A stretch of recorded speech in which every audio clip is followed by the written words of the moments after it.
Bonjour la famille, aujourd'hui on va parler de la gestion des conflits amoureux, transformer les disputes en opportunités de croissance. Abonne-toi, like et partage la vidéo. On commence.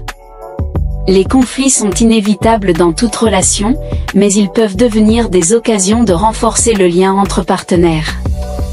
Prenons l'exemple de Sophie et Marc, un couple marié depuis 5 ans. Un soir, Marc rentre tard du travail sans prévenir, laissant Sophie inquiète et en colère. Plutôt que de crier dès qu'il entre, Sophie décide de prendre une profonde inspiration pour calmer ses émotions. Elle exprime ensuite ses sentiments en utilisant des déclarations en « je me suis sentie très inquiète et frustrée quand tu n'es pas rentré à l'heure et que tu ne m'as pas prévenu. » Marc, pratiquant l'écoute active, écoute attentivement sans interrompre.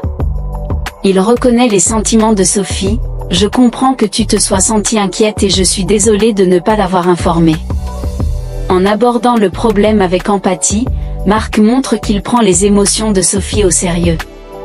Il discute ensuite de solutions pour éviter que cela ne se reproduise, comme envoyer un message si l'un d'eux doit rentrer tard. Il cherche un compromis où chacun fait un pas vers l'autre, trouvant des solutions gagnant-gagnant.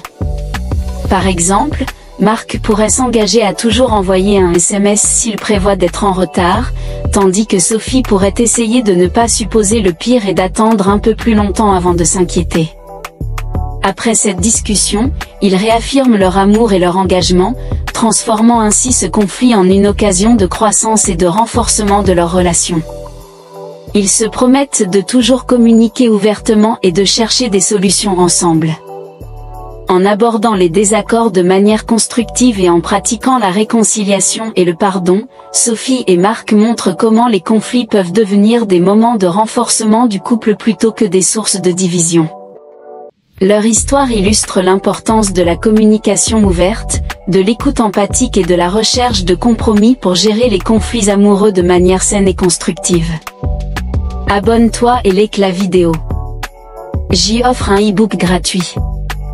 De conseils des adultes. Cliquez dans la bio ou en description.